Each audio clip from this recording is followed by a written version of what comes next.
Caroline Whitmore's knuckles whitened as she gripped her small leather suitcase. The train had deposited her at the Millfield station just as the afternoon sun began its descent behind the Pennsylvania mountains. October 1908 brought with it a biting chill that penetrated her thin coat. A hand-me-down from the orphanage in Philadelphia where she had spent the last 11 years of her life. "You must be the new girl," came a gruff voice. A man in his 50s with a severe, weather-beaten face stood before her. He wore the uniform of the Blackwood estate staff, dark trousers, a pressed white shirt, and a black vest.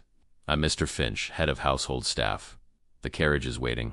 Caroline nodded, unable to find her voice. At 16, she had aged out of St. Mary's Orphanage, but through the intervention of Sister Agnes, she had secured a position as a housemaid at the prestigious Blackwood estate. It was either this or the factory, and Sister Agnes had insisted this would be a more suitable environment for a girl of her disposition. The carriage ride was silent save for the rhythmic clip-clop of hooves against the dirt road. As they ascended the hill, Blackwood Manor revealed itself, a 3-story Victorian mansion with imposing turrets and a wraparound porch. Caroline had never seen such grandeur, even in Philadelphia. "You'll report to Mrs. Winters, the housekeeper," Mr. Finch instructed as they approached. "Your quarters will be in the servants' wing. You'll be up at 5, duties begin at 5:30, and you'll have Sundays off from noon until 8 in the evening." The carriage came to a halt, and Caroline followed Mr. Finch through the servants' entrance. The kitchen was warm and filled with the scent of baking bread. A stern-looking woman with graying hair pulled tightly into a bun looked up from her ledger. "This is the new girl, Mrs. Winters, Mr. Finch announced. Mrs. Winters inspected Caroline with critical eyes. "You're smaller than I expected. Can you carry a coal scuttle up 3 flights of stairs?" "Yes, ma'am," Caroline replied, straightening her posture. "She needed to be shown to her quarters," Mr. Finch said. Peculiar expression crossed Mrs. Winters' face. "About that ... there's been a change. The east attic room had a leak during the last rainfall. She'll have to use the room behind the kitchen pantry until repairs are made." Mr. Finch frowned. "That old storage room? It hasn't been used in years." "It's been cleaned out," Mrs. Winters replied curtly. "It will suffice." Caroline was led through the pantry to a narrow door she would have missed if not shown. The room beyond was little more than a closet, windowless, with a small cot, a washstand, and a hook on the wall for her few belongings. "This is temporary, Mrs. Winters assured her, though something in her tone suggested otherwise. "You'll start tomorrow. For now, familiarize yourself with the downstairs layout." Left alone, Caroline sat on the edge of the cot. The mattress was thin but clean. From beyond the door came the sounds of the kitchen, pots clanging, voices conversing.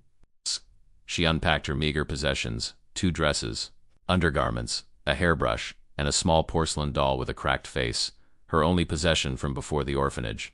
That night, as she lay trying to sleep, Caroline heard shuffling beyond her door. Thinking it was the kitchen staff, she ignored it until she heard a soft scratching at her door, like fingernails gently dragging across the wood. She sat up, heart pounding. "Hello?" she called softly. The scratching stopped. Then came a whisper, so faint she thought she might have imagined it. "You're in my room." Caroline stared at the door, frozen. "Who's there?" Silence. She slowly rose and approached the door, pressing her ear against it. The kitchen beyond was quiet, the staff having retired for the night. She summoned her courage and opened the door a crack. The pantry was dark, illuminated only by a sliver of moonlight from the kitchen window. Empty. She closed the door and returned to bed, convincing herself it was just the settling of an old house. Yet as she drifted off to sleep, she couldn't shake the feeling of being watched from the darkest corner of her tiny room. Morning arrived with the clanging of pots and pans in the kitchen. Caroline dressed quickly in her new uniform, a plain black dress with a starched white apron and cap. Mrs. Winters wasted no time in beginning her training. "The Blackwood family has owned this estate for 3 generations, Mrs. Winters explained as they climbed the main staircase. "Mr. Edward Blackwood is the current master. His wife, Mrs. Eleanor Blackwood, manages the household affairs. They have 3 children, Master William, 12, Miss Lillian, 10, and Master George, 8. They reached the first-floor landing, and Mrs. Winters pointed out the various rooms, the drawing room, the library, Mr. Blackwood's study, the music room, and the formal dining room. The family takes breakfast at 8, luncheon at noon, and dinner at 7. The children have lessons in the morning with their governess. Miss Hayes, your duties will include helping with the laundry, dusting the main rooms, assisting the cook, and whatever else is required." As they toured the house, Caroline marveled at the opulence. Crystal chandeliers, Persian rugs, oil paintings in gilded frames. It was a world away from the Spartan conditions of St. Mary's. They were in the upstairs hall when a door opened, and a slender woman in a blue morning dress emerged. Her blonde hair was elegantly styled, and she carried herself with poise that Caroline could only dream of attaining. "Ah, Mrs. Winters, is this our new maid?" the woman asked, her voice gentle but authoritative. "Yes, Mrs. Blackwood, this is Caroline Whitmore." Caroline curtsied awkwardly, keeping her eyes lowered as she'd been instructed. "Welcome to Blackwood Manor, Caroline," Mrs. Blackwood said. "I trust Mrs. Winters will ensure you're properly trained." "Yes, ma'am." "Thank you, ma'am," Caroline replied. As Mrs. Blackwood continued down the hall, the patter of feet announced the arrival of the Blackwood children. They skidded to a halt when they saw Caroline. "Is this the new maid?" asked the eldest boy, whom Caroline assumed was William. He had his mother's blonde hair, but his eyes were a striking blue. "Yes, Master William," Mrs. Winters replied. "This is Caroline. She will be helping around the house." The youngest boy, George, stared at Caroline with undisguised curiosity. "Where did you come from?" he asked. "Philadelphia, sir," Caroline answered. "Did you know my father has a business office there?" William said importantly. "He goes there every month." "Children, Miss Hayes is waiting for you in the schoolroom," Mrs. Winters interrupted. "Run along now." As the children dispersed, Caroline caught the little girl, Lillian, looking back at her with an unreadable expression. The day passed in a blur of instructions and tasks. By evening, Caroline's feet ached, and her hands were raw from scrubbing floors. After dinner service, she was finally dismissed to her room with a small plate of leftovers. As she approached her door, she noticed it was ajar. She was certain she had closed it that morning. Heart quickening, she pushed it open slowly. Everything appeared untouched, yet something felt different. She scanned the tiny space until her eyes fell on her porcelain doll. It had been moved from the shelf where she'd placed it to the center of her pillow, its cracked face turned toward the door as if watching for her return. Caroline stood frozen in the doorway. Someone had been in her room. She placed her dinner on the washstand and picked up the doll, examining it. The crack in its face seemed deeper somehow, the painted eyes more lifelike. A soft voice behind her made her jump. "She's pretty." Caroline whirled around to find Lillian Blackwood standing in the doorway, still in her day dress. "Miss Lillian, you startled me," Caroline gasped, curtsying quickly. "You shouldn't be down here in the servants' quarters." Lillian ignored the admonishment, her eyes fixed on the doll. "What's her name?" She doesn't have one," Caroline admitted. "I've always just called her Dolly." Lillian stepped into the room uninvited, her gaze taking in the cramped space. "This used to be a storage room," she said matter-of-factly. "Before that, it was something else." "What was it?" Caroline asked, curiosity overcoming propriety. Lillian shrugged. "I don't know, but sometimes I hear noises coming from here at night." She reached out and touched the doll's cracked face, like someone crying. A chill ran down Caroline's spine. "You must be mistaken, Miss Lillian. It's probably just the house settling." Lillian looked at Caroline with eyes that seemed too knowing for a child of 10. "Did they tell you about the other girl?" "What other girl?" "The one before you." "She slept here too." Lillian's voice dropped to a whisper. She disappeared.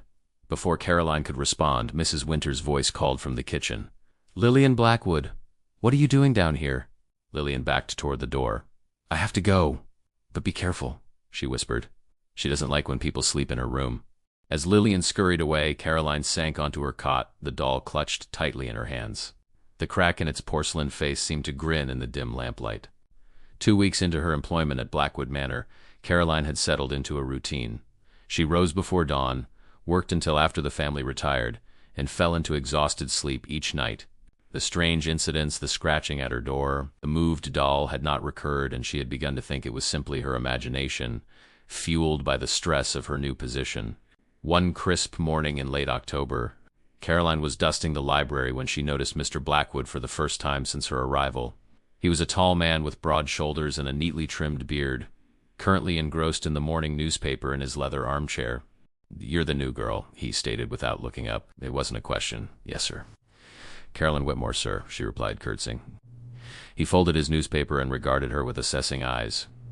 "Mrs. Winters speaks well of your work. You came from St. Mary's, correct?" "Yes, sir. I sit on the board of several charitable institutions in Philadelphia, St. Mary's among them." He stood, towering over her. "It's good to give opportunities to deserving young people. Shows character." "Thank you, sir," Caroline murmured, uncomfortable under his scrutiny. "Carry on," he said, and left the library.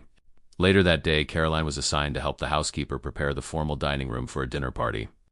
As she polished the silver, Mrs. Winters explained that it was an annual tradition. The Blackwoods hosted the town's prominent families each October. "You'll need to help serve tonight," Mrs. Winters instructed. "Watch Esther carefully and follow her lead." As evening approached, the house transformed.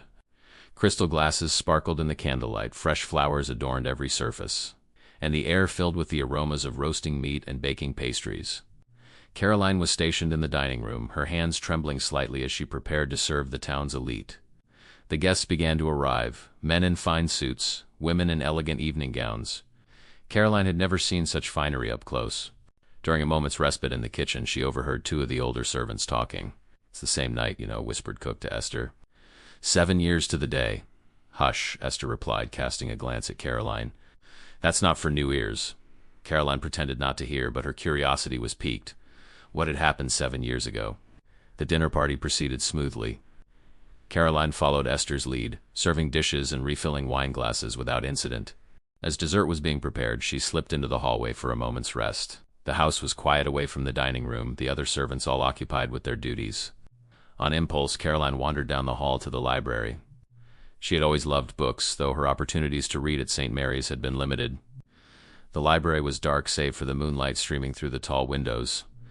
Caroline lit a small lamp and gazed at the shelves of leather-bound volumes. She ran her fingers along the spines, savoring the moment of quiet appreciation. Her attention was drawn to a large photograph album on one of the lower shelves. Glancing over her shoulder to ensure she was alone, she carefully pulled it out and opened it on a nearby table. The album contained family photographs, formal portraits, and more casual scenes of the Blackwoods through the years. Caroline turned the pages slowly, studying the faces of her employers in their private moments. Near the back of the album, she found a formal family portrait dated October 1901, 7 years ago. Mr. and Mrs. Blackwood stood behind their children, who were arranged in a row by height. William, Lillian, and George, all looking much younger. But there was a fourth child in the photograph. Standing slightly apart from the Blackwood children was a girl Caroline had never seen before. She appeared to be about 12, with dark hair pulled back severely from her face. She wore a plain dark dress, not as fine as the Blackwood children's clothing. Her expression was solemn, her eyes seeming to stare directly at Caroline across the years. Caroline's fingers trembled as she studied the image. Who was this girl? Not a Blackwood, surely. Her attire and positioning suggested a lower status, perhaps a relative staying with the family.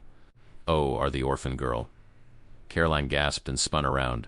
Lillian stood in the doorway, her white nightgown ghostly in the dim light. "Miss Lillian." "You startled me again," Caroline said, her heart racing. "You should be in bed." Lillian approached and peered at the photograph. "That's her. The girl who slept in your room." Caroline stared at the mysterious child in the photograph. "Who was she?" "Her name was Mary. She came to work here like you," Lillian explained, her voice eerily matter-of-fact. Father brought her back from one of his charity trips to Philadelphia. "She was supposed to help with us children, but she mostly did the same work you do." Caroline studied the girl's face more carefully. There was something in her eyes, a wariness, a sadness perhaps. What happened to her? Lillian's voice dropped to a whisper. "She disappeared. 7 years ago tonight. They said she ran away, but ... double quotes, but what?" Caroline prompted when Lillian trailed off. "I don't think she did. I think she's still here." Lillian looked toward the doorway nervously. "I should go back to bed. Mother will be angry if she finds me down here." As Lillian turned to leave, Caroline asked one more question. Why was she in the family portrait if she was just a servant? Lillian paused. Father insisted. He said she was part of the household. She looked back at Caroline with those two knowing eyes. "He says that about all the orphan girls he brings here." With that, Lillian disappeared into the darkened hallway, leaving Caroline alone with the photograph and the disquieting implication of her words. All the orphan girls. How many had there been? Caroline couldn't sleep that night. The dinner party had ended late, and it was well past midnight when she finally retired to her tiny room behind the pantry. But it wasn't the hour that kept her awake. It was the photograph, the mysterious Mary, and Lillian's cryptic words. All the orphan girls. She lay in the darkness, listening to the old house creak and settle. Outside, the wind had picked up, rattling the kitchen windows and sending drafts through the cracks in the walls. Her room, windowless as it was, felt strangely still by comparison, as if it existed in a pocket separate from the rest of the house. The scratching began just as Caroline was drifting off to sleep, gentle at first, like a mouse behind the wall. Then more insistent. Scratch, Scratch. Scratch. Caroline sat up, pulling her blanket tight around her shoulders. The sound was coming from the wall beside her bed, the back wall of her tiny room. "Hello?" she whispered, feeling foolish even as she spoke. The scratching stopped. Then so faintly she thought she might have imagined it, came a voice. "Help me." Caroline scrambled out of bed, her heart pounding. The voice had been a child's, a girl's, soft and desperate. "Who's there?" Caroline demanded, trying to keep her voice steady. Silence. Then the scratching began again, more frantic now. Caroline pressed her ear to the wall. It wasn't a solid wall, she realized. It sounded hollow, like there was space beyond. Gathering her courage, Caroline ran her hands along the wall, feeling for any seam or opening. Her fingers caught on something, a slight ridge in the wood paneling. She pressed against it, and to her shock, a small section of the wall moved inward. A draft of cold, stale air hit her face. Caroline lifted her lamp, its light revealing a narrow passage beyond the false panel. Dust motes danced in the lamplight, suggesting the space had not been disturbed for years. Every instinct told her to close the panel and return to bed, to pretend she had never found this secret passage. But the memory of that desperate voice, "Help me," compelled her forward. The passage was barely wide enough for her to squeeze through. It extended about 6 feet before turning sharply to the left. Caroline followed it, holding her lamp high, the flame wavering in the draft. The passage ended at another panel. Caroline pushed it gently, and it swung open into a space that made her breath catch in her throat. It was a hidden room, no larger than her own quarters, but even more Spartan. A small cot stood against one wall, its bedding gray with dust. A trunk sat at its foot, closed with a rusted padlock. On the wall hung a small mirror, its surface cloudy with age. But what chilled Caroline to her core was the writing on the walls. Words scratched into the plaster with what must have been fingernails or perhaps a hairpin. The same phrase over and over, "Let me out, let me out, let me out," in one corner. Partially hidden by the bed was a calendar, the kind with each month on a separate page. It was open to October 1901. Several days were crossed out, ending with October 25th, 7 years ago to the day. Caroline approached the trunk with trembling hands. The padlock was old and weathered. She tugged at it experimentally, and to her surprise it broke apart with minimal effort. Inside the trunk lay neatly folded clothes, girls' clothes, simple but well made. Beneath them, wrapped in a handkerchief, was a small wooden box.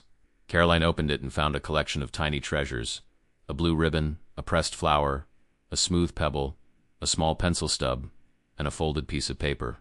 With shaking fingers, Caroline unfolded the paper. It was a letter, written in a child's careful hand. "Dear Sister Agnes, I am writing to tell you that I am well at Blackwood Manor. The family is kind, especially Miss Lillian, who shares her books with me. Mr. Blackwood says I am a good girl, and that I remind him of someone. I have my own room now, though it is very small and hidden away. Mr. Blackwood says it is a special room just for me, where no one will bother me. Sometimes he comes at night to make sure I am safe. I miss St. Mary's sometimes, but Mr. Blackwood says I should be grateful for his charity. He makes me promise not to tell anyone about our special friendship. I think this means I am like family now because I was in their photograph. I hope you are well. I'm not allowed to send letters, but I write them anyway. Your obedient child, Mary Sullivan." Caroline's stomach twisted as the implications of the letter became clear. The hidden room, the desperate scratching on the walls, and the fact that no one knew what had happened to Mary. A sound from the passage made her whirl around. Footsteps, soft but distinct, approaching the hidden room. Caroline extinguished her lamp and pressed herself into the corner behind the door, heart hammering so loudly she was certain it could be heard throughout the house. The panel swung open. A tall figure entered, silhouetted against the dim light from Caroline's room beyond. Mr. Blackwood. He stood in the center of the hidden room, seemingly unaware of Caroline's presence. In his hand was a single rose, which he placed gently on the dusty bed. 7 years, he murmured to the empty room. 7 years since you left us, Mary. But I found another girl, another orphan with no one to miss her. Caroline stifled a gasp, pressing her hand over her mouth. I thought it was time to open this room again, Mr. Blackwood continued, running his hand along the wall where Mary had scratched her desperate plea. Caroline reminds me of you. The same spirit, the same ... innocence. He turned, and for a moment Caroline was certain he had seen her, but his gaze passed over her hiding place, unseeing in the darkness. Soon he promised the ghost of Mary, and left the room, pulling the panel closed behind him. Caroline remained frozen in place, scarcely daring to breathe as she heard him pass through the other panel into her room. Only when she heard her door close did she allow herself to move. She had to escape. Tonight. Dawn was still hours away when Caroline slipped from her room. a small bundle of possessions clutched to her chest. After Mr. Blackwood had left, she'd waited, trembling, in the hidden room, afraid to return to her bed. What had happened to Mary? What fate awaited her if she stayed? The kitchen was dark and silent. Caroline crept toward the servants' entrance, pausing at every creak of the old house. She had just reached the door when a voice spoke from the shadows. "You found the room, didn't you?" Caroline nearly screamed. Mrs. Winters stepped into the faint moonlight from the window, her gray hair loose around her shoulders, making her look older and somehow more vulnerable than during the day. "I don't know what you mean," Caroline stammered, clutching her bundle tighter. Mrs. Winters sighed, the sound heavy with resignation. "Yes, you do. Mary's room. The hidden passage. That's why you're running away." Caroline said nothing, her eyes darting to the door. Could she make it past the housekeeper? "Sit down, girl," Mrs. Winters said, gesturing to a kitchen chair. "If you're going to flee, at least know what you're fleeing from." Against her better judgment, Caroline obeyed. Mrs. Winters lit a small lamp and placed it on the table between them, its glow casting long shadows across the kitchen. "Mary Sullivan wasn't the first," Mrs. Winters began, her voice low. "There was Emily before her, and Jane before Emily. All orphans from St. Mary's, all brought here by Mr. Blackwood through his charitable work. What happened to them?" Caroline whispered. Mrs. Winters' face was grim in the lamplight. "Emily ran away. Or so we were told. Jane supposedly fell ill and died, though no doctor ever came to the house. And Mary ... double quotes, she trailed off, staring at the flame. Mary vanished. One night she was here, the next she was gone. Mr. Blackwood said she'd stolen money and fled, but her few possessions remained, including a locket her mother had given her before she died. A girl doesn't leave behind her only memento of her mother. You knew about the hidden room," Caroline accused. "You knew and you let him put me in there." "I suspected," Mrs. Winters corrected, "but I didn't know for certain until I saw your face tonight. You have the look of someone who's seen a ghost. Why are you telling me this?" Mrs. Winters leaned forward. "Because I should have spoken up for Mary and for the others. But I was afraid of losing my position, afraid of not being believed. Mr. Blackwood is a powerful man in this town." She reached into her pocket and withdrew something small that glinted in the lamplight. "A key. This opens the back gate to the gardens. Beyond it is a path through the woods that leads to town. The night train to Philadelphia leaves at 4:30. If you hurry, you can make it." Caroline stared at the key, then at Mrs. Winters' face. "Why help me now?" "Because I hear her too," Mrs. Winters whispered, scratching at the walls, begging to be let out. "And I cannot bear to hear another girl join her." Caroline took the key, her hand trembling. "What will you tell them when they find me gone?" "That you stole away in the night like the others. They'll believe it. They always do." Mrs. Winters stood. "Now go, quickly. And Caroline ... Never come back to Millfield. Never." Caroline fled through the gardens, the key clutched in her hand. The night was cold, the path through the woods illuminated only by moonlight filtering through bare branches. Every shadow seemed to reach for her. Every rustle in the underbrush made her heart race. She had nearly reached the edge of the woods when she heard it, the sound of hoofbeats on the path behind her. Someone was coming? Mr. Blackwood?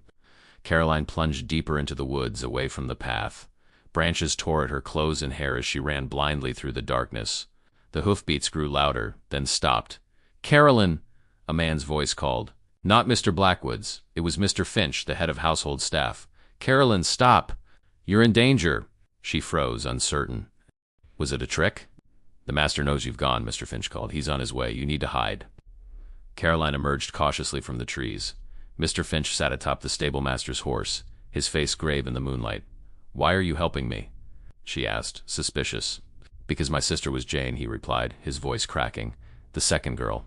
I took this position after she disappeared to find out what happened. But I was too late for Mary. And I'll be damned if I'm too late for you too." The distant sound of another horse made them both turn. A lantern bobbed along the main path from the house. "He's coming," Mr. Finch hissed. "Quick, take the horse. Ride to town, don't stop for anything. But what about you? I'll tell him I saw you heading toward the river. It will buy you time." He dismounted and helped her into the saddle. "Go to the police in Philadelphia. Tell them everything. Make them listen." Caroline took the reins, her mind racing. What really happened to Mary? Mr. Finch's face was grim. "I don't know for certain, but last spring when they were digging to expand the rose garden, I saw Mr. Blackwood there at night moving something from the excavation to the woods. something wrapped in an old blanket. He didn't see me. The approaching lantern grew brighter. Mr. Finch slapped the horse's flank. "Go! Now!" The horse surged forward, carrying Caroline deeper into the night, away from Blackwood Manor and its secrets. As she rode, the wind seemed to carry a whisper in her ear, a child's voice, full of relief. "Thank you." The Philadelphia police station was busier than Caroline expected for such an early hour. Dawn had broken during her train journey, and now the morning sun cast long shadows through the station's tall windows. Officers moved about with purposeful strides, barely glancing at the disheveled girl who had burst through their doors with a wild tale of hidden rooms and missing orphans. "You need to speak with Detective Sullivan," the desk sergeant told her after listening to her breathless account. "He handles unusual cases." Caroline was led to a small office at the back of the station. Detective Michael Sullivan was a middle-aged man with salt-and-pepper hair and eyes that had seen too much. He listened without interruption as Caroline recounted everything: the room behind the pantry, the scratching, the hidden passage, and Mary's desperate pleas scratched into the wall. When she finished, Detective Sullivan was silent for a long moment, studying her face. "Mary Sullivan," he finally said. "You're certain that was the girl's name?" Caroline nodded. "It was signed on her letter. Mary Sullivan." The detective opened a drawer in his desk and withdrew a photograph, which he placed before Caroline. It showed a solemn-faced girl of about 12, with dark hair and eyes that seemed too old for her face. "Is this the girl you saw in the Blackwood family portrait?" Caroline gasped. "Yes, that's her." "How did you marry Sullivan was my niece," Detective Sullivan interrupted, his voice tight with emotion. "My brother's daughter. After he and his wife died in a tenement fire, Mary was sent to St. Mary's. I was away, working a case in Chicago. By the time I returned and went to claim her, I was told she'd been placed with a respectable family in the countryside, given an opportunity for a better life." He took back the photograph, his fingers lingering on the girl's face. "I've been searching for her for 7 years. Every lead went nowhere. Okay. The records at St. Mary's were conveniently incomplete. No one in Millfield would speak to me. It was as if she had vanished into thin air." "Mr. Blackwood," Caroline said. "He has influence in the town, and connections to St. Mary's. He sits on their board." Detective Sullivan's jaw tightened. "Edward Blackwood. Yes, I know the name. His charitable work is well regarded, especially his interest in finding homes for orphan girls. Always girls. Always between the ages of 11 and 13. He stood abruptly. "Right here. I need to make some telephone calls." Left alone in the office, Caroline fought against exhaustion. She hadn't slept in over 24 hours, and the terror of her escape had drained what little energy she had left. But every time she closed her eyes, she saw the desperate words scratched into that hidden room's walls. "Let me out, let me out, let me out." An hour later, Detective Sullivan returned with another man, older, distinguished, with the bearing of someone accustomed to authority. "This is Chief Inspector Hargrove," Detective Sullivan introduced him. "He's been working on a case that may be connected to yours." Chief Inspector Hargrove studied Caroline with keen eyes. "Miss Whitmore, are you aware that you are the 4th girl from St. Mary's to be placed at Blackwood Manor in the past decade?" Caroline nodded. Mrs. Winters mentioned 2 others before Mary. "Emily and Jane. Emily Matthews and Jane Finch," the chief inspector confirmed. "Both orphans. Both supposedly ran away from their placement. Both never seen again. Jane was Mr. Finch's sister," Caroline added. "He helped me escape last night." The 2 policemen exchanged glances. "Finch," Detective Sullivan mused. "The head of household staff? We tried to interview him 3 years ago when I was investigating Mary's disappearance. He claimed to know nothing. He took the position after his sister disappeared," Caroline explained. "To find out what happened to her, he said. He said he saw Mr. Blackwood moving something wrapped in a blanket from the rose garden to the woods last spring." Chief Inspector Hargrove leaned forward. "Miss Whitmore, what I'm about to tell you must remain confidential. We have been building a case against Edward Blackwood for some time. There are financial irregularities in his charitable foundation, donations unaccounted for, and there's a pattern of young female servants disappearing from his household, dating back to his father's time. We've never had enough evidence for an arrest warrant," Detective Sullivan added.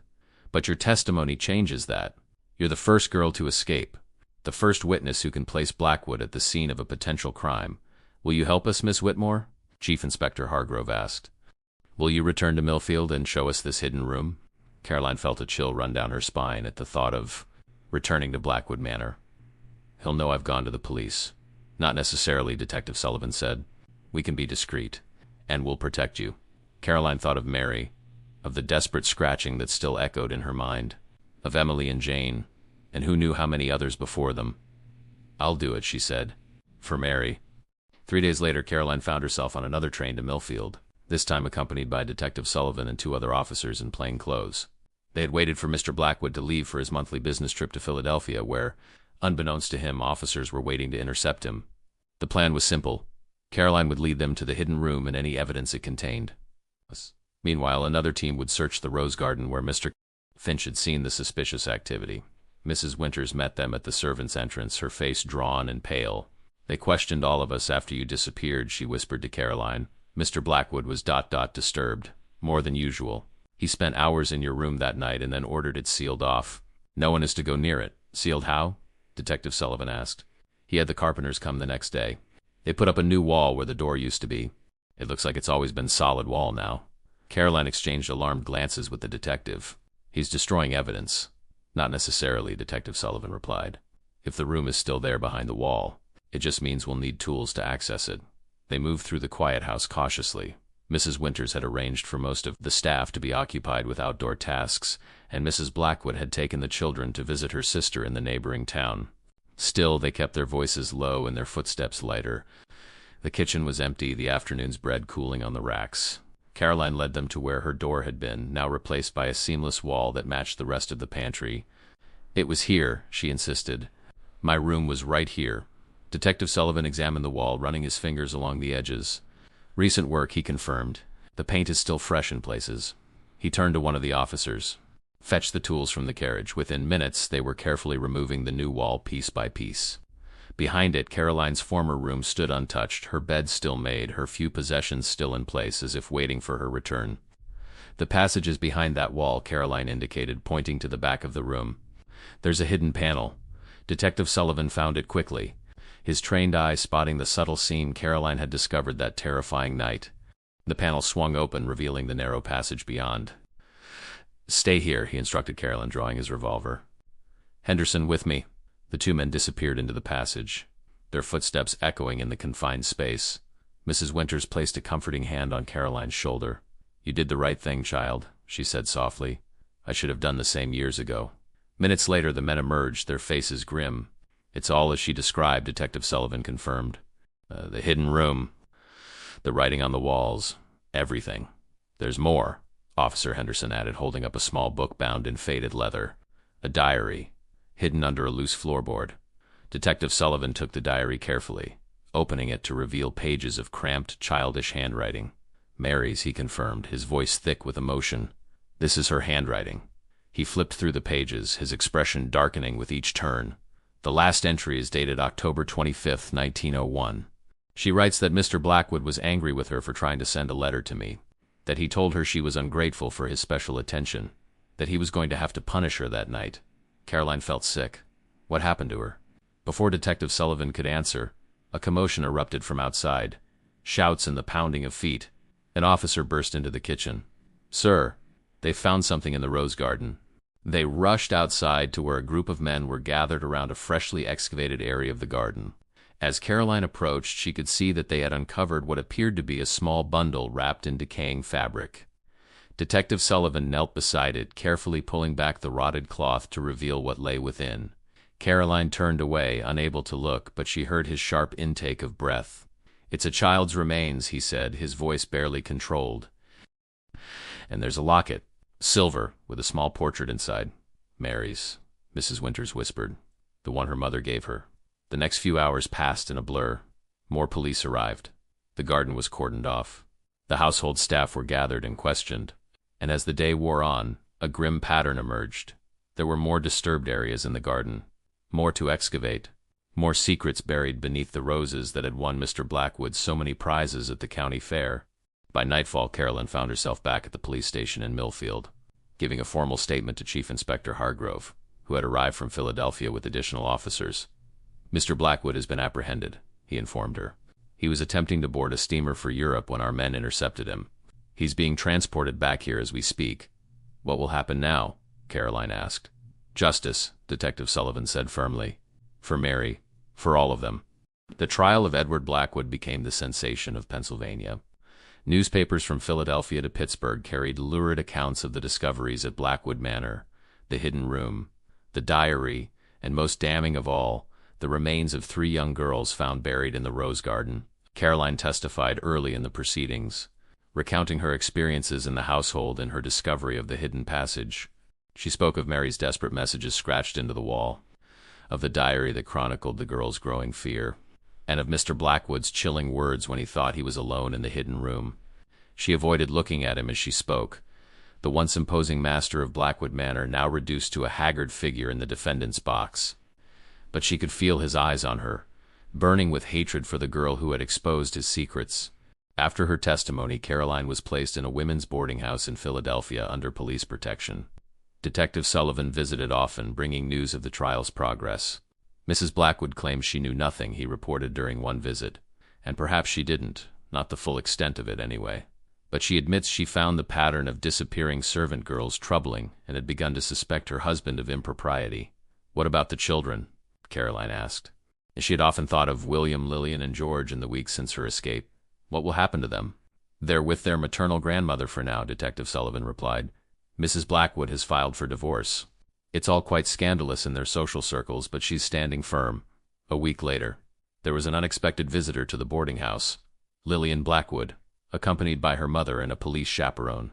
Caroline was startled to see the girl now appearing smaller and more vulnerable than she remembered. Lillian rushed forward as soon as she saw Caroline, throwing her arms around her waist. You got away, Lillian whispered. You came back to help Mary. Caroline knelt to the child's level. You knew about Mary all along, didn't you? Lillian nodded solemnly. I used to see her sometimes, late at night. She'd come to my room through a secret passage behind my wardrobe. She told me her name and showed me how to find the passages. There are lots of them in the house. Father's grandfather built them during Prohibition. Mrs. Blackwood, standing nearby, looked pained at this revelation. I had no idea, she said to Caroline, about any of it. The passages, the room, what Edward was doing. You must believe me. Caroline wasn't sure what to believe. Had Mrs. Blackwood truly been ignorant, or had she simply chosen not to see what was happening under her roof? Lillian insisted on seeing you, Mrs. Blackwood continued, to thank you, and, to give you something. Lillian reached into her coat pocket and withdrew a small object, the porcelain doll Caroline had left behind in her hasty escape. You forgot her, Lillian said, holding out the doll. I thought you might want her back. Caroline took the doll, noticing that the crack in its face had been carefully repaired. Thank you, she said softly. I fixed her, Lillian explained. William helped. He's good at fixing things. As Caroline examined the doll, she noticed something different about it. A small silver locket had been tied around its neck with a blue ribbon. What's this? She asked. It was Mary's, Lillian said. The police found it with her remains. Detective Sullivan said we could have it to remember her by, but I thought you should have it instead, since you helped her when no one else would. Caroline looked at Mrs. Blackwood questioningly. The woman nodded. It's all right. Lillian wanted you to have it. Carefully, Caroline opened the locket. Inside was a tiny photograph of a young couple, Mary's parents, she presumed, looking out at her across time. Thank you, Caroline whispered, closing her hand around the precious memento. I'll keep it safe after Lillian and her mother left. Caroline sat alone in her room, the doll and locket beside her on the bed. She thought about Mary, about the life she might have had if fate had been kinder, about all the orphan girls who had passed through Blackwood Manor, their stories ending in that terrible garden. A knock at her door interrupted her thoughts. It was Detective Sullivan, his expression more serious than usual. There's been a development, he said without preamble. Edward Blackwood was found dead in his cell this morning. Hanged himself with his bedsheet.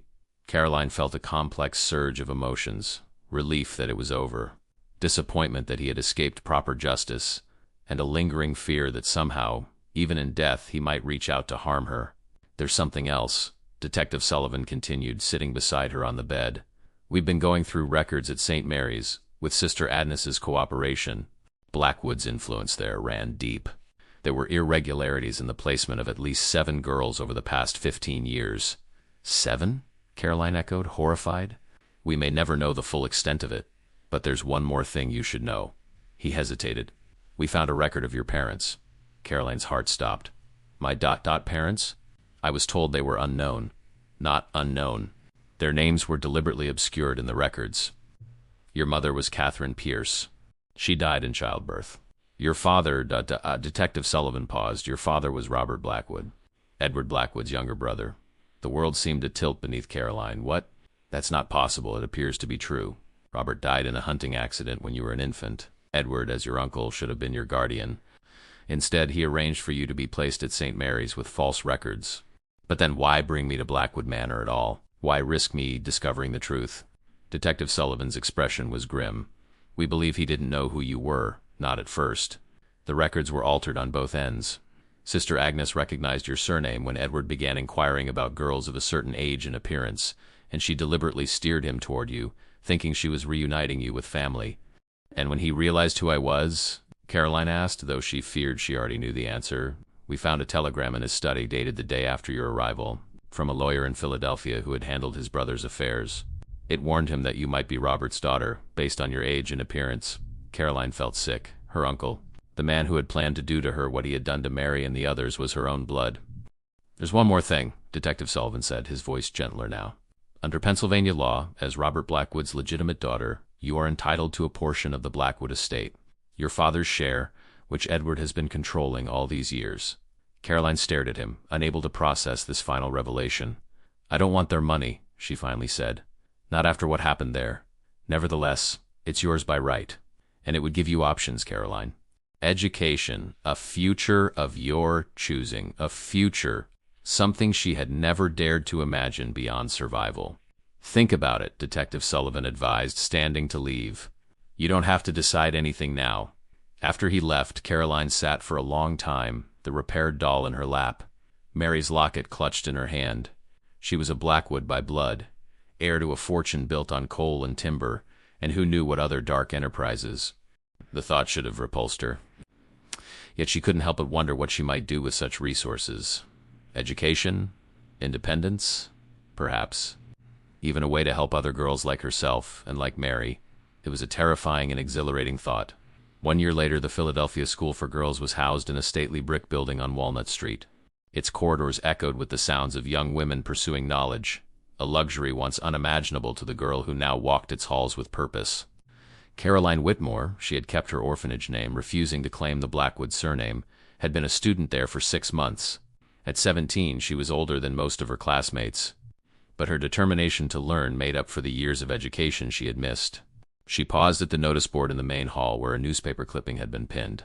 It announced the conversion of the former Blackwood Manor into a home for orphan girls, funded by the Blackwood Foundation, now under new management. Caroline smiled faintly. The foundation had been her idea, a way to use her unexpected inheritance for good. Mrs. Blackwood, now Mrs. Eleanor Pierce, having reverted to her maiden name, had supported the plan, eager to salvage something positive from the ruins of her family's reputation. The house itself had been extensively renovated. The hidden passages were sealed or converted into proper corridors. The rose garden had been paved over, replaced by a playground. And the tiny room behind the pantry where Caroline had once slept was now a memorial, its walls inscribed with the names of all the girls who had disappeared there over the years. Mary Sullivan, Jane Finch, Emily Matthews, and 4 others, their remains found in various locations around the estate as the investigation continued. Miss Whitmore. A teacher's voice broke into her thoughts. There's someone here to see you. Caroline turned to find Detective Sullivan, now Chief Detective Sullivan, following his successful prosecution of the Blackwood case, waiting near the entrance. Beside him stood a girl of about 12, with dark hair and solemn eyes that reminded Caroline painfully of the photograph she had seen in the Blackwood family album. Caroline Sullivan greeted her warmly. I'd like you to meet someone. This is Rebecca Sullivan, Mary's younger sister, my niece. Caroline approached them, suddenly shy. Hello, Rebecca. The girl studied her with intense curiosity.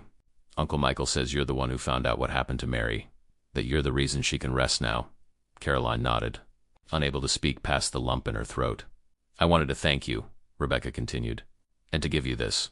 She held out a small package wrapped in brown paper. Caroline unwrapped it carefully. Inside was a framed photograph, the same formal portrait of the Blackwood family she had discovered in the library album, Mr. and Mrs. Blackwood. Standing behind their children, and slightly apart, Mary Sullivan, solemn and watchful. Where did you get this? Caroline asked. It was among the evidence, Chief Detective Sullivan explained. I thought you should have it. To remember. Caroline studied the photograph, focusing on Mary's face. She no longer looked like a ghost to Caroline, but like a girl who had once lived and hoped and suffered. A girl who deserved to be remembered. Thank you, she said softly. I'll keep it safe. Later that evening, in her small but comfortable room at the boarding house for students, Caroline placed the photograph on her desk. Beside it sat the repaired porcelain doll wearing Mary's locket, a daily reminder of why she had established the foundation, why she was pursuing her education with such determination. As twilight deepened into night, she opened her writing desk and took out a sheet of paper. At the top, she wrote, "The Blackwood Orphans." A true account by Caroline Whitmore. She had been working on the manuscript for months, driven by a need to ensure that what had happened at Blackwood Manor would not be forgotten or repeated, that the girls who had died there would be more than just names carved on a memorial wall. As she wrote late into the night, Caroline sometimes thought she heard a faint scratching sound, like fingernails on wood. But it no longer filled her with dread. Instead, it felt like encouragement, Mary and the others urging her to tell their story, to ensure that no one would ever again ask the question that had haunted Blackwood Manor for so many years. Where does the orphan sleep at night? 5 years later, October 1914, the train pulled into Millfield Station on a crisp autumn afternoon, much like the day Caroline had first arrived 6 years earlier. But this time she descended onto the platform with confidence, a published author returning to the scene that had inspired her successful first book. At 22, Caroline Whitmore had established herself as a voice for reform in the care of orphan children. Quote, "The Blackwood Orphans had shocked polite society with its revelations, but it had also spurred genuine change in how orphanages and placement agencies were regulated throughout Pennsylvania." A motorcar waited at the station, a luxury that still felt strange to Caroline, who had grown up with nothing. The driver tipped his hat respectfully. "Miss Whitmore? I'm to take you to the Sullivan Home for Girls." The drive through Millfield was a journey through memories. The town had changed little, though Caroline noted a new electric street lamp on the main street and several shops that hadn't been there before. As they left the town behind and began the ascent up the hill, she felt a familiar tightening in her chest. Blackwood Manor, now the Sullivan Home for Girls, named in Mary's memory, came into view as they crested the hill. The exterior was much as she remembered it, though the dark trim had been painted a cheerful blue, and children's toys dotted the expansive front lawn. Mrs. Pierce, formerly Mrs. Blackwood, greeted Caroline at the entrance. At 45, Eleanor Pierce had aged gracefully, though lines of past sorrow were etched around her eyes. "Caroline, welcome back," she said warmly, embracing the younger woman. "It's good to see you again." "The place looks wonderful," Caroline observed as they entered the grand foyer, now brightened with fresh paint and children's artwork on the walls. 27 girls call this home now," Mrs. Pierce said proudly, "from ages 5 to 16. We provide education, care, and proper placement with vetted families when possible." As they toured the house, Caroline marveled at the transformation. The formal dining room was now a cheerful eating area with several round tables. The library had been expanded, its collections now including books appropriate for children of all ages. The former schoolroom was still used for lessons, but with proper desks and abundant supplies. "And the staff?" Caroline inquired, thinking of Mrs. Winters and Mr. Finch. "Mrs. Winters is our head matron," Mrs. Pierce replied. "She's extraordinary with the girls." Mr. Finch returned to Philadelphia after the trial. "I believe he works with Detective Sullivan now, investigating cases of missing children." They paused at the doorway to what had once been Mr. Blackwood's study. It was now a comfortable sitting room where several young girls were reading or working on needlepoint. "Lillian is coming for dinner," Mrs. Pierce mentioned as they continued down the hall. She's home from college for the weekend. She's studying to be a teacher, Caroline smiled. Lillian would be 15 now, no longer the perceptive child who had warned her about Mary's ghost, but a young woman forging her own path. "And the boys?" she asked, thinking of William and George. "William is at university in Boston, engineering like his grandfather. George is at boarding school. He'll be home for Christmas." Mrs. Pierce's voice held a mother's pride, but also a touch of sadness. They've carried their father's shame with dignity. It hasn't been easy for them. They had reached the back of the house near the kitchen. Caroline paused, her heart quickening. Is the room still there?" Mrs. Pierce nodded, understanding immediately. "Yes, we've preserved it, as you requested, as a memorial."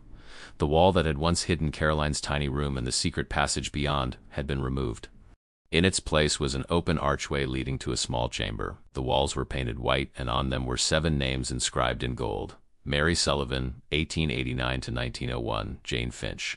1887 to 1899, Emily Matthews. 1886 to 1898, Grace Howard. 1883 to 1895, Sarah Miller. 1881 to 1893, Lucy Carter. 1878 to 1890, Helen Davis. 1876 to 1888, beneath the names was a simple inscription, "Remembered, Justice at Last." And below that, in smaller letters, "Where does the orphan sleep at night? In safety, in peace, in our hearts." Caroline stood in silence, tears welling in her eyes. She had written those words in the final chapter of her book, never imagining they would be inscribed here. "It was Lillian's idea," Mrs. Pierce said softly. "She read your book. We all did. It was difficult but necessary." "Thank you," Caroline whispered, "for honoring them." That evening, dinner at the Sullivan home was a lively affair. The girls, ranging from tiny 5-year-olds to teenagers on the cusp of womanhood, chattered excitedly at their tables. Caroline was seated at the head table with Mrs. Pierce, Mrs. Winters, and Lillian, who had arrived shortly before dinner. Lillian had grown into a poised young woman, her blonde hair now styled in a fashionable bob, her blue eyes still observant and intelligent. "Your book changed everything," she told Caroline earnestly. "Mother and I read it together. It helped us understand so much that we hadn't seen, or hadn't wanted to see." "It wasn't meant as an accusation," Caroline assured her. "Just the truth, as I experienced it." "The truth was what we needed," Lillian replied. "All of us." After dinner, as the younger girls were ushered off to bed, Lillian invited Caroline to walk in the gardens. Not the rose garden, which was long gone, but a new garden on the east side of the house, planted with native flowers and shrubs. "I have something to show you," Lillian said, leading Caroline to a stone bench beneath an old oak tree. From her pocket she withdrew a folded piece of paper. "I found this last year, hidden in a compartment in Father's desk. Mother had given me the desk for my room at college." Caroline took the paper carefully. It was a letter, dated October 1905, 3 years before her arrival at Blackwood Manor. "Edward, I write with grave concerns about your activities at the estate. Rumors have reached Philadelphia about the disappearances of young servant girls from your household. While I have dismissed these as idle gossip, I cannot ignore the pattern that has emerged. I feel compelled to remind you that your brother's child resides at St. Mary's Orphanage under the name Caroline Whitmore. She will soon be of an age where placement with a family becomes a consideration. As her uncle and legal guardian, despite the distance you have maintained, you have a moral obligation to ensure her well-being. Should any harm come to the girl, I will be forced to reconsider our arrangement regarding the Blackwood Trust Funds. With deepest concern, J.P. Harrison-esque." Caroline's hands trembled as she refolded the letter. "He knew who I was before I ever arrived at Blackwood Manor." Lillian nodded gravely. "I believe so. And I think he brought you there to silence you, to prevent you from ever claiming your inheritance." "But why wait until I was 16? Why not years earlier?" "The trust fund," Lillian explained. "Father couldn't access your portion until you either came of age or ... double quotes. She couldn't finish the sentence. Or died," Caroline completed softly. "And with me gone, presumed to have run away like the others, he would have maintained control of everything." They sat in silence for a moment, the weight of what might have been hanging between them. "I'm sorry," Lillian finally said, "for what he did, for what he tried to do to you." "You have nothing to apologize for," Caroline assured her. "You were a child who knew something was wrong but didn't speak up soon enough," Lillian countered. "Not until Mary started scratching at the walls." Caroline looked at her sharply. "You heard it too, the scratching?" Lillian nodded. "Sometimes. At night, especially in October. It would start in your room, what became your room, and then move through the walls, following the passages, I think. I think she was trying to find a way out. And now it's quiet," Lillian said. "Since they found her, since you told her story. Since this place became a real home for girls like her, like you." As darkness fell, they walked back to the house, now illuminated warmly against the night. In the windows, Caroline could see the silhouettes of the girls who lived there, reading, talking, laughing, safe. She thought of Mary Sullivan, and of the other girls whose lives had ended in that house. And she thought of herself, the orphan who had escaped, who had returned, who had transformed tragedy into purpose. "They're at peace now," she said, as much to herself as to Lillian. All of them. As they reached the front steps, Caroline glanced back at the darkened gardens. For a moment she thought she saw a figure beneath the oak tree, a girl in an old-fashioned dress, her solemn face finally at rest. Then the night breeze stirred the branches and the figure was gone. Present day, October 2025, Dr. Rebecca Sullivan Martinez adjusted her glasses as she examined the faded photograph on her desk. The formal portrait of the Blackwood family, taken in 1901, had been carefully preserved in the archives of the Sullivan Institute for Child Welfare, the organization that had grown from the seeds planted by Caroline Whitmore over a century earlier. As director of historical research, Rebecca had spent years piecing together the full story of what had happened at Blackwood Manor, Caroline's book had been just the beginning. Subsequent investigations had uncovered evidence of similar patterns at other estates owned by wealthy men with connections to orphanages and charitable institutions. A knock at her office door interrupted her thoughts. "Dr. Sullivan Martinez? The film crew is ready for you." Rebecca gathered her materials, the photograph, Caroline's original manuscript, Mary Sullivan's diary, and the various legal documents that had transformed a house of horrors into a sanctuary for generations of orphan girls. The Sullivan Home for Girls still stood on the hill above Millfield, though it had been extensively modernized over the decades. It now served as both a historical site and the administrative headquarters for the Institute, which operated children's homes and advocacy programs throughout Pennsylvania. The documentary crew had set up in the memorial room, the space that had once been Caroline's. Tiny quarters and the entrance to the hidden passage. Though the passage itself had been sealed long ago, the room remained a powerful reminder of the past.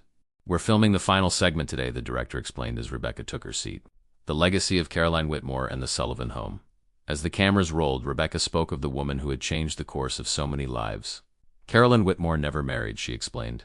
"She dedicated her life to reforming the care of orphan children, using her inheritance, the Blackwood fortune, to establish homes like this one across the state.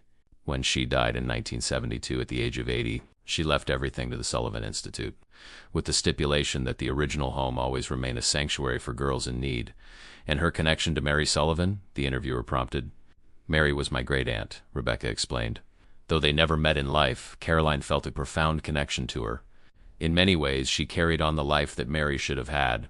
The camera panned around the memorial room, lingering on the names inscribed on the wall, now joined by a newer inscription, "Caroline Whitmore, 1892 to 1972. She heard the scratching at the wall and answered, "There's a local legend," Rebecca continued, "that on October nights, if you stand very still in this room, you can hear the faint sound of scratching in the walls.